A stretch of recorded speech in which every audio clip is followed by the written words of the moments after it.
Thank you, Mr. President. And I want to thank all my colleagues for co-sponsoring this particular bill. What we're doing here, again, is strengthening something that we passed last year.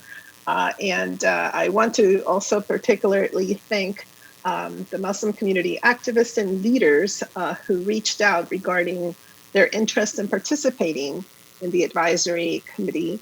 And I also want to thank Valeria Carranza, who is the Chief of Staff for Councilmember Glass, who brought up a very important point, which had to do with zoning text amendments. And so what this particular bill wants to do is to make sure that the executive have the ability to have two more public members for the advisory committee, but also for him to have the flexibility to appoint ad hoc structures within that committee to allow for greater community input. So for example, if there are particular issues of interest that maybe require some more in-depth or targeted examination, the executive would have the right to appoint an ad hoc group to go deeper into those issues.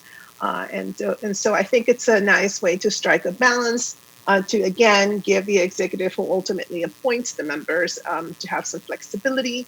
And also in terms of county, in terms of zoning text amendments, very important because the goal of the original bill was most certainly to ensure that all the decisions that we make, that it has that kind of examination that lends racial equity and social justice. And this was definitely an oversight that I'm glad was brought up and we're able to hopefully address. So that is really the gist of the bill. And again, I really do want to thank everyone who are co-sponsoring, all my colleagues. And I understand that we have a public hearing on October 20th. Thank you.